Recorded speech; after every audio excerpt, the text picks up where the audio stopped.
Senator Evan Bayh, well, big-time news from him today announcing that he will not run again despite a commanding lead in the polls, and he's blaming all of Congress for his decisions. The two-term senator is upset. Too much partisanship, too much government spending. Well, this sent a wake-up call down both sides of the aisle. I'm joined now by Democratic Congressman Steve Cohen of Tennessee. Well, I want to know, what was your initial reaction when you heard the news? Well, my initial reaction, of course, was shock, because Evan Bayh has been there for 2 terms, and he's definitely would have won re-election. He's very popular. The Bayh name is strong in Indiana. So what do you think the message he's trying to send? Listen, we know he's upset on both sides, but I listened to his speech, today when he announced he was leaving with his family, and it seemed like for everything he was upset with the GOP about, he had something to be upset with the Democrats about as well.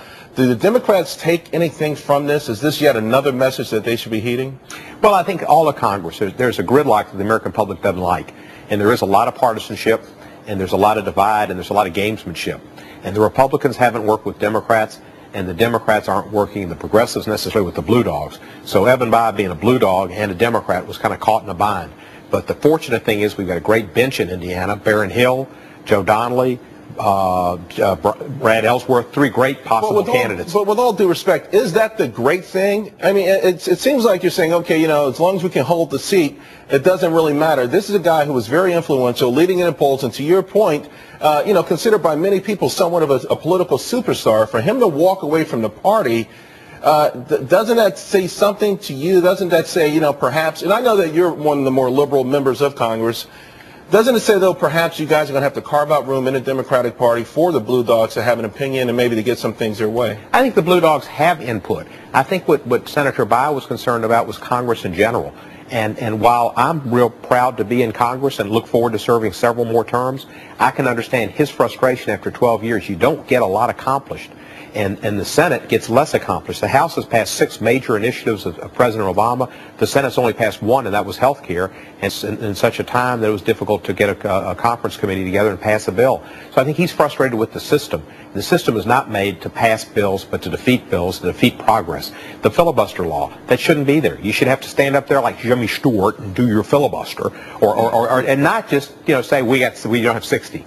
You need so they want him to really actually go through with it, huh? Yeah, Mr. Smith goes to Washington. You need to do that. What about the big government aspect of this? Don't you feel, though, that there is a message, Evan Bayh hit on it today, that Americans are worried about the government, the size of it, the scope of it, the heavy-handedness of it?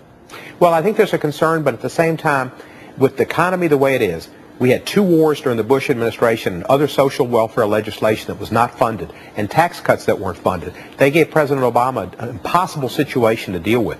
And he and the Congresses have worked, Paulson and his successor have worked, Geithner, to get the TARP bill passed, to get the ARA passed, and the economy is improving. But it is a problem. And in times of economic recession, the government's got more need because you got more people that need help with medical attention. They go to the state. They need COBRA. They need unemployment compensation. But I don't know that that's it. I mean, I think there's the czars that have been announced. The EPA saying it's going to step up its activity. I think people are just intimidated by the size, the overall overarching scope of the government being so large that it seems to cast a shadow on this country. Well, with the shadow certainly recessed during the Bush days, and that's the reason we almost had a financial meltdown. But do people want it to be back, and do they want it to be as large as it's getting right now? I think it needs to be. I think that in financial controls, we need them, because the lack of financial controls is what cost this economy to almost go under and ruin the whole nation, the world's economy.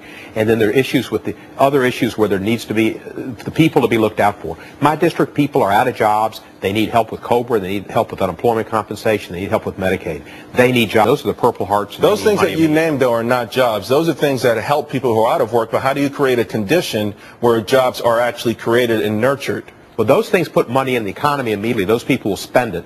But you help create it by tax credits. They'll also always be slaves to the government, too. They'll always need welfare. They'll always need Medicaid. How do you create an environment where they no longer need that, where they can go out on their own and find real sustainable jobs that have upside potential? Well, there are tax credits that we're offering and that the Senate bill and the Jobs bill has and the House Jobs bill had. House Jobs bill is better than the Senate Jobs bill, but they have tax credits for hiring new people. You mean that $15 billion bill? Now it's 80. Ours was 150. All right.